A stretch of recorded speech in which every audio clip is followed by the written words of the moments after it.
Yo mga idol, kamusta? Sports Talk PH nga pala. Ang inamin ni Freddie Roach, pag-usapan natin yan mga idol. Ngunit bago ang lahat ay huwag kakalimutang mag-subscribe at i-click ang notification bell button for more sports talk. So hindi nga po natin maikakaila na mas lalong nakilala ang legendary trainer Freddie Roach nang mahawakan niya ang ating pambansang kamauman ni Pacquiao. At hindi din natin maitatanggi na mas lalong naging pulido ang mga galaw at lakas ni Pacman magmula nang maging trainer niya si Freddie Roach, kung saan naging malapit talaga sila sa isa't isa at para ng mag-ama ang kanilang naging turingan. At kung tatanungin nga natin si Roach kung sino ang pinakamagaling na boksingero na nahawakan niya, ay karamihan sa atin ay si Pacquiao agad ang isasagot. Subalit laking gulat nga po ng lahat matapos ibunyag ni Roach sa kanyang interview na sa katunayan umano ay hindi naman daw talaga si Pacquiao ang pinakamagaling na fighter na nahawakan niya.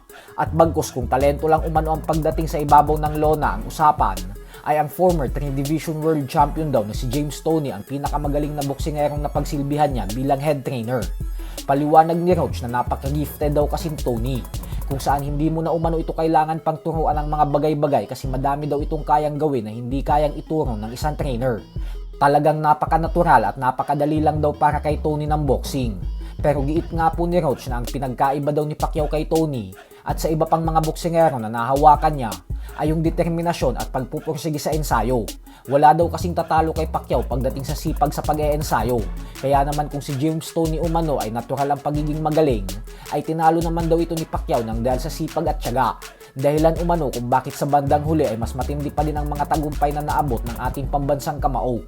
Isang patunay lang umano ito na tatalunin ng hard work at sipag ang natural na talento.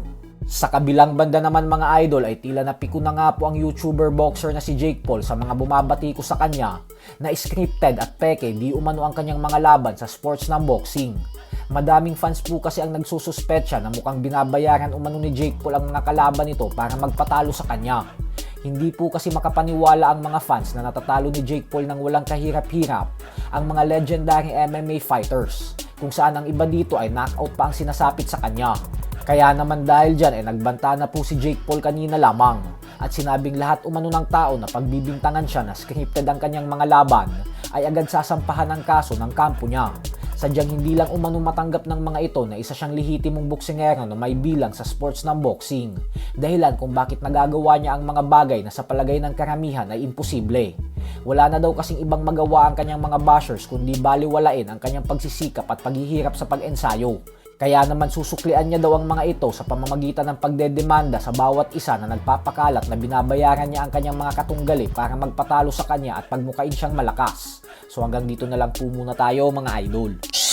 Sports Talk PH, kakaiba ang laban ng